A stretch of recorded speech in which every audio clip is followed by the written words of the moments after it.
अब जिन्हें बुलाना है वो अपने आप में आदमी ही नहीं है भाई साहब। मैंने घर जाके पूछा देवी जी से, हमने कहा भाभी जी सबरस मुरसानी आदमी है? बोले नहीं है। तो मैंने कहा फिर क्या है? जो उत्तर आया वो बहुत कमाल का था। बोले सबरस मुरसानी आदमी नहीं, देवता है। उस देवता को बुलाना चाहता हूँ। और भाई साहब पूरा घर खराब है बंदे का। हम सच्ची बात बता रहे हैं आपको कि इनके जिस दिन हम घर गए तब भी क्या कमाल हुआ। जैसे ही पहुंचे बालक बोला चच्चा राम राम। मैंने कहा भाई राम राम। 4-6 दिन बाद बोले ताऊ नमस्ते। मैंने कही यार 4 दिन में रिश्तों कैसे बदल गए, पर बर्दाश्त कर गए सर हम। तीसरी बार नहीं हुआ, फिर अगली बार गए बोले मामा राम राम। मैंने की अरे ये 3 बेर में रिश्तों कैसे बदल गो। अब जाट को उत्तर सुनो। हाँ जाट छोरा बोलो कि जब आप पहले दिन आए थे तो पापा ने कि आओ सतीश, तो हमने समझी छोटे हो गए। हम कहा ठीक है। फिर जब दूसरी बार आए तब पापा ने कही आओ बड़े भाई, हमने समझी दौआ हो गए। मैंने कहा आज की बता कि आज जब आप आ रहे थे तो पापा मम्मी से कह रहे थे चाय बनाओ, वो साला फिर आ गया। हाँ ताली बजा दो जोरदार। शिखर कलश रखने के लिए बुला रहा हूँ सबरस मुरसानी साहब को। वो 10 मिनट में आपकी पूरी रात भर की थकान उतार के ताजगी दे देंगे, पर ऐसे करके बुलाए जाते हैं श्रीमान सबरस मुरसानी साहिब।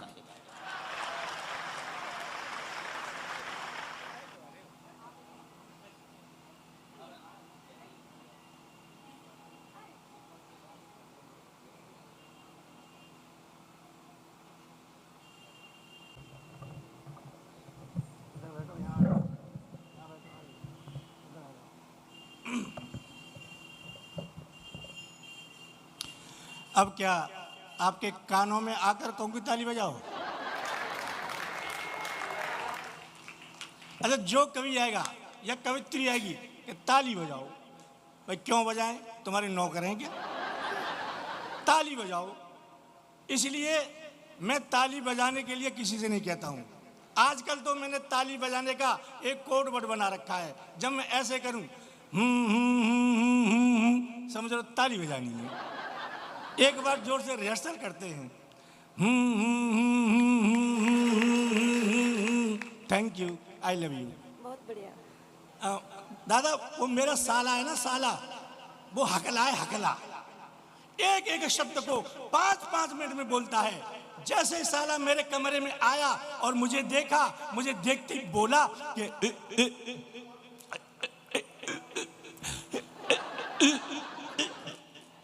मैंने कहा हो गई राम राम, बैठ बैठ बैठ बैठ। 5 मिनट में अगला राम राम नहीं कर पाया। मैंने कहा देख बच्चे स्कूल गए, तेरे लिए खाना बनवाऊंगा, ये 100 रुपए ले, तू सब्जी लेके आ। अब वो बाजार में सब्जी खरीद रहा था, वहां एक सिपाही आ गया। अब वो सिपाही भी हकला, वो हाथरस का सिपाही नहीं था, वो मथुरा का होगा शायद। अब वो सिपाही भी हकला। हकले सिपाही ने मेरे साले से टाइम पूछा, टाइम क्या हुआ है? तो मेरा साला बोला पता नहीं है। सिपाही बोला मेरी नकल कर रहा, नकल। मेरा साला बोला तू ही कर रहा है। सिपाही बोला थाने चल। और मेरे साले को सिपाही थाने में ले गया। दरोगा जी से सिपाही बोला दरोगा जी नकल कर रहा है मेरी। मेरा साला बोला कर रहा है। अब दरोगा जी को आया गुस्सा। दरोगा जी ने डंडा उठाया और दरोगा जी बोले दोनों अंदर चलो, दोनों अंदर चलो। अब शाम को लौट के घर आया तो मैंने कहा सच सच बता तू कहाँ जा रहा है?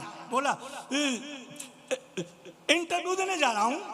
मैंने कहा किसका इंटरव्यू देने जा रहा है? बोला रेलवे में। मैंने कहा रेलवे में किसका इंटरव्यू देगा? बोला अनाउंसमेंट करूंगा। ओ मैंने कहा हकले तू अनाउंसमेंट करेगा रेलवे में? कर लेगा? हाँ, कर लूंगा। मैंने एक वाक्य बोल और तू पास। बोला पूछ। मैंने कहा बोल। पवन एक्सप्रेस प्लेटफार्म नंबर 1 पर आ रही है, तू बोल के दिखा दे और पास। तो वो कह रहा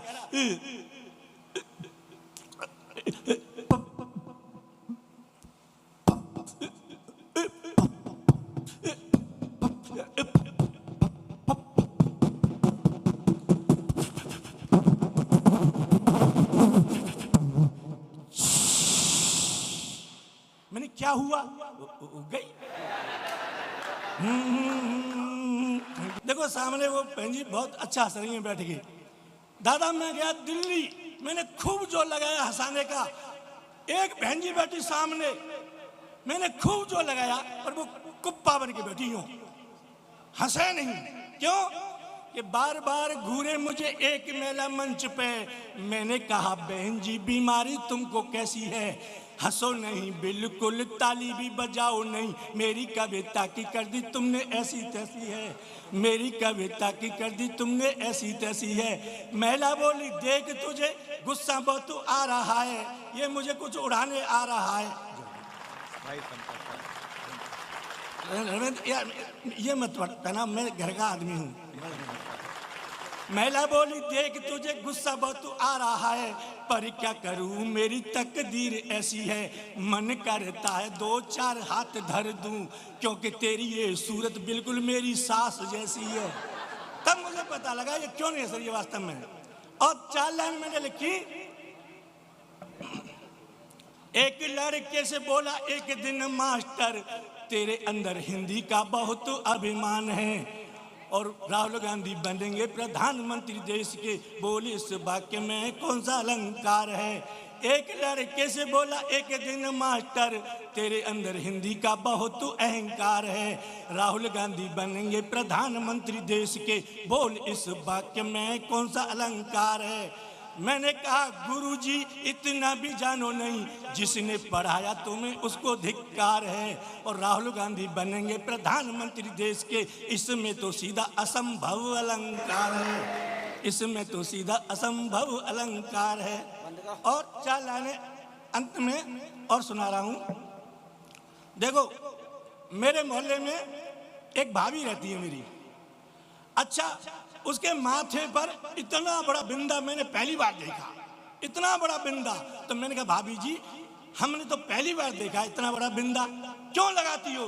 तो बोली भैया जिसकी पत्नी जितनी बड़ी बिंदी लगाती है उसके पति की उम्र उतनी लंबी होती है। मैंने कहा हमारी पत्नी तो हमें मारने डोल रही है, इतनी सी लगाती है बस। अब वो चली गई, अगले हफ्ते फिर मिली तो बिंदी छोटी हो गई। मैंने कहा भाभी जी क्या हो गया। बोली तेरा भैया बीमार हो गया। मुझे दुख हुआ, भैया बीमार हो गया। मैं घर को आ गया, अगले हफ्ते वो फिर मिली, बिंदी और छोटी। तो मैंने कहा भाभी जी आज क्या हुआ। तेरा भैया अस्पताल पहुंच गया, तेरा भैया अस्पताल। मेरी आंखों में आंसू आ गए। मैं घर आ गया, अगले हफ्ते फिर मिली, इतनी छोटी बिंदी जैसे पेन से किसी ने पॉइंट लगा दिया। मैंने कहा भाभी जी क्या हुआ। इमरजेंसी में भर्ती हो गया तेरा भैया, इमरजेंसी में। मुझे दुख हुआ, मैं घर आ गया, अगले हफ्ते फिर मिली, इतना बड़ा बिंदा। मैंने कहा भाभी जी क्या हुआ। दूसरा ब्याह कर लो रे मैंने तो। ठीक रहे।